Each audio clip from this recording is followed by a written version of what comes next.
So Christina, how did you come up with the concept for the clothes, or your designs for the clothes? Well, I came into the project after Scott and Michael were already a certain way along Right.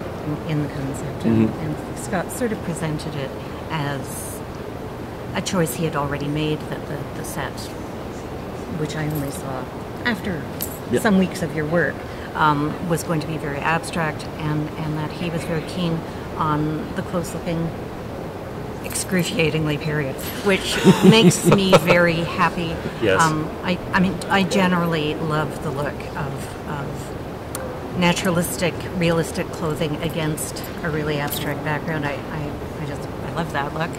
And I also think it's interesting that, I don't know, it's just my sense that Shakespeare is being presented that way.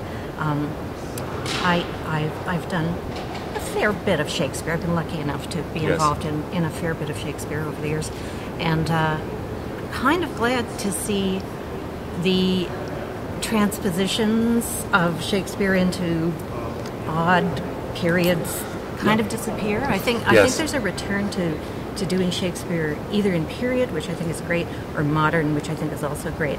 But I don't know, something about choosing to do Shakespeare in 1810, I'm no longer terribly interested in. Well, I think it's also confusing. I mean, it seems like the two challenges of doing Shakespeare today are the two red herrings, or the two missteps that people often make, is either what I call the world of eclecticism, which is like, okay, we're going to be modern, and we're going to be Renaissance, and we're going to be 1920s. But I mean, we have done a bit of that, and it occurred for various reasons, and I think in the end we made that choice because it was the best way to arrive at where we needed to be for a number of considerations. But it actually felt kind of brave of me, because I don't usually do stuff like that. So we have mixed in some kind of starkly simple costumes, and Scott he's managed to adapt maybe other choices he might have made to make that work. And so we've our little chorus of widows, aren't you? Each other with that choice. I think.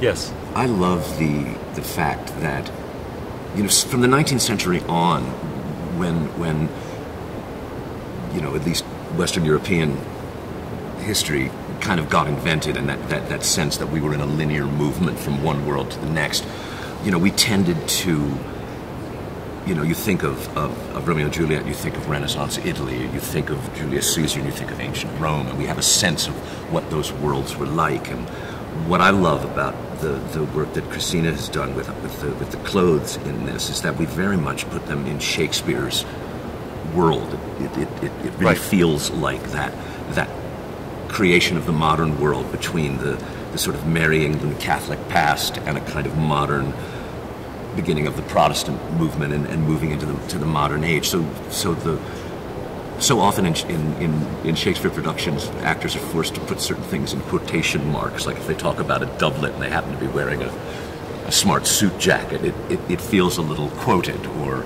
if someone has a gun and they call it a sword, you constantly feel these quotation marks around parts of the play, and the realistic world of Romeo and Juliet that counters the mythical world Michael was talking about. In many ways, although it's so famous for its lyricism, and you know, there are sonnets in it, various verse forms, there's rhyme, but there's also all of this prose where they talk about what they're wearing. They talk about French slops and hose and doublets, and to actually have people wearing those things, to actually have it in front, it takes the quotation marks away, and it allows the two worlds of the play to really collide and create energy.